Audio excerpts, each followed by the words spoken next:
extremely proud of you, Mom. Thank you, honey.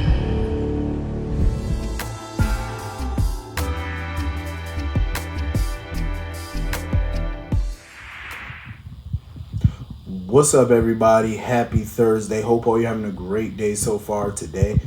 Getting into this episode of GH, I thoroughly enjoyed this episode. I feel like this was beautifully done. I feel like I just feel like the flow of it. You know what I'm saying? It was a beautiful send off for Jackie / Bobby.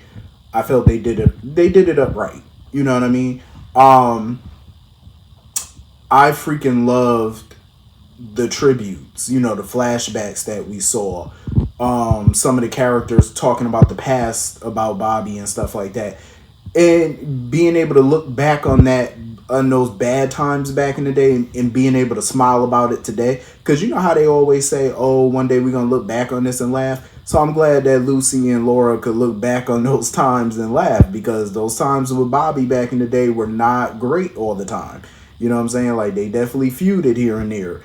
So I'm glad that they could look back on them today and laugh at them and, you know, see how silly it was, you know, especially to be fighting over Scott Baldwin. I'm just saying, like, no shade to Scott, but it's like they was really fighting over your ass, like, really. And I'm glad, you know, Lucy can see her and Bobby as frenemies, you know, not enemies but frenemies. Like, they had their days where they were cool, they had their days where they weren't so cool, and it lasted for decades. You know, it lasted a long time. You know what I mean? And I love that. Just being able to look back on those flashbacks and stuff, man. Bobby lived a colorful life, you know, a beautiful life, full of ups and downs, trials and tribulations, you know what I mean?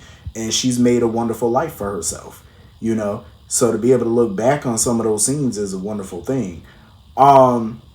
You know, and Michael and Jocelyn and stuff talking about Bobby, and Lucas, of course, talking about his mother.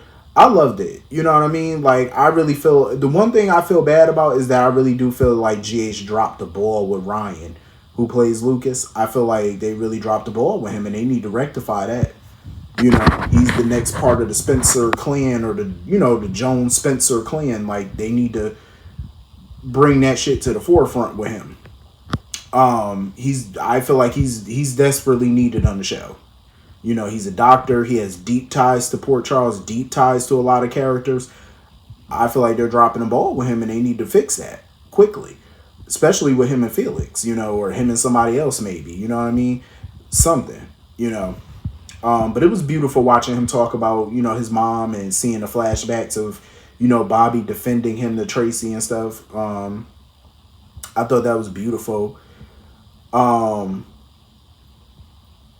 It was just like, this episode was so emotional on so many levels. Like, it was just crazy looking at this. Because it's always a sad moment. It's always a sad day when a legend passes on and stuff like that. And it makes you feel a little somber. And that's how this episode made me feel. It made me feel a lot of different emotions watching this. You know, I felt somber. I felt happy. You know what I mean? Because of what they were doing. And it was just beautiful. But it was like, damn, like, she really gone. All in all, I would definitely give this episode a 10 out of 10. Because that little twist that they threw up in here. Now, let me tell you something.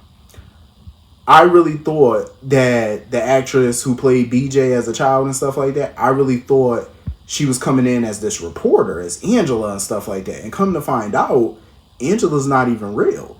Like, this was all BJ, like the spirit of BJ. I felt like that was so smart, and it was crazy. Like, I felt like that was clever, you know, to do it, because I really had no idea that they were going to do that. Like, that I didn't see coming. You know, I really thought like she was just playing a whole different character. You know what I mean? Come to find out, like, nah, that's really BJ. And I love how Felicia came to that realization after she called the lady in Amsterdam to find out about this girl. And that's when she realized, oh shit, that's BJ. And I'm glad Maxie realized it too. And I love that moment between Maxie and Felicia and stuff where, you know, they were touching Maxie's heart. You know, they was touching her chest, you know, to feel BJ's heart beating. But the scene that really took it for me was BJ and Lucas. That was the scene that really did it for me. when he turned around to walk away and she called him champ, that hit hard. Like I said, oh my God. And he realized that that was his sister. Like it was just crazy. Like kudos to the writers for this, for even coming up with such, clever material. Um it was beautiful, man. I really need Lucas back on the show because I love that, Kelly's was passed down, you know what I mean, to Carly and stuff like that, as it should have been. But what really would have took it over the top for me, which would have added more of a bonus to me in this episode, is if Carly turned over 50% of Kelly's to Lucas. You know what I'm saying? Like, I feel like they should co-own it together. Even though he lives in Seattle and stuff like that, I feel like it'd be dope, if they could co-own it, like Bobby and Luke co-owned it. So I thought that would have been pretty cool too. Maybe down the line, it still could happen some point in life. But I thoroughly enjoyed that scene with BJ and stuff like that. And I enjoyed the scenes with Carly and Felicia. You know what I mean? Like, I really loved the little friend chemistry between them. And I'm glad that they finally got some stuff off their chest. Like, they let it all hang out. Because Carly was like, so why we never hung out? Like, why we never, it's crazy, like, you're my mother's friend and we never, broke bread together. Like, we never really hung out. We never been close. We never been around each other like that. We never, been in each other's face like that before.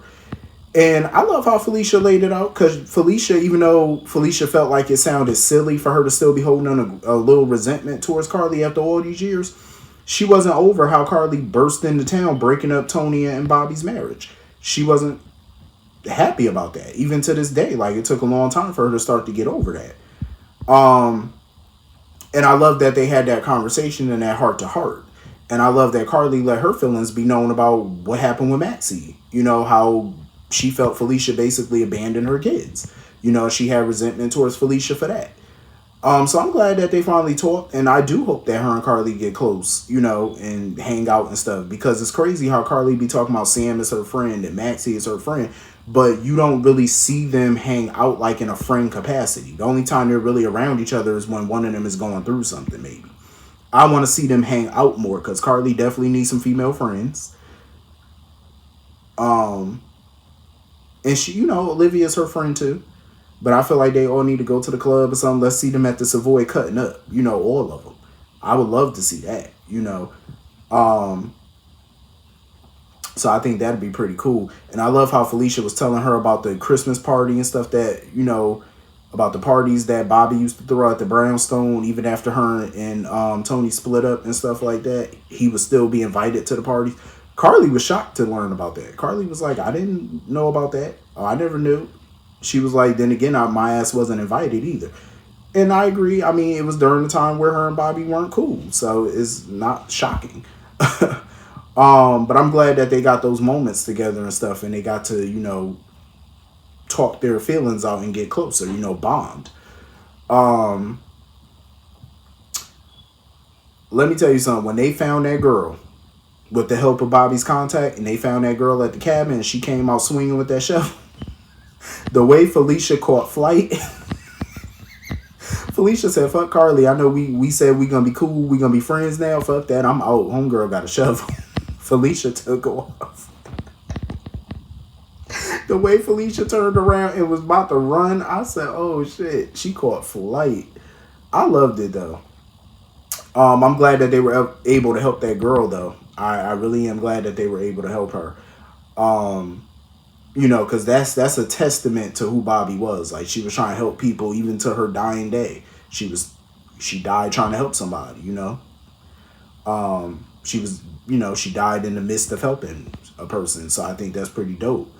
So I'm glad that Felicia and Carly were able to help that girl out.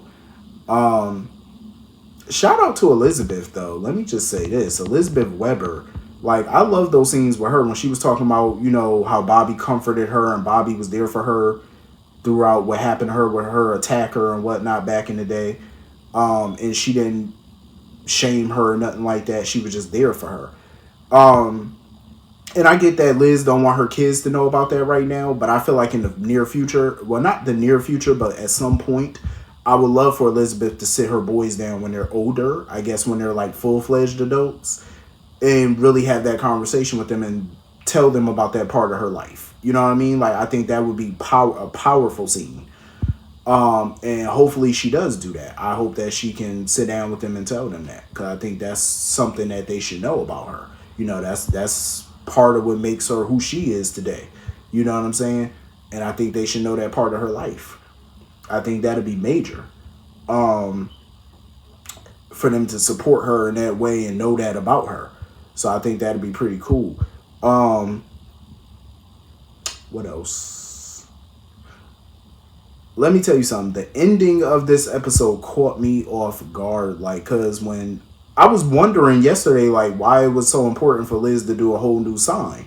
You know, after the original Kelly sign broke. I was wondering. I said, why do they want Liz to paint a new sign? Now it makes sense. Now it makes sense. I cannot believe Kelly's is no longer Kelly's. It's now officially just Bobby's now. And I loved it. I thought that was so touching. It was befitting. I'm going to have to get used to not calling Kelly's anymore, because Kelly's has been Kelly's since forever. Like, this diner has been around for well over 40 years. And it's for well over 40 years since it's been established. It was always known as Kelly's. You know, now we have to call it Bobby's now. So it's something to get used to, but I'm happy that they did that. You know what I mean? I'm very happy that they did it and thought it was beautiful, a beautiful tribute. I felt like this episode, man, again, I feel like this was a 10 out of 10. I felt like they knocked it out. It was a home run. Kudos to the writers for writing this. Kudos to the actors. Kudos to Laura Wright. You know what I mean? Just everybody. They knocked this out the park, and they really gave Bobby / Jackie a great homegoing. She would definitely be missed. But that was pretty much the whole episode. Hit the comment section. Let me know what you all thought, and I will see you all later. Have a wonderful night. Peace.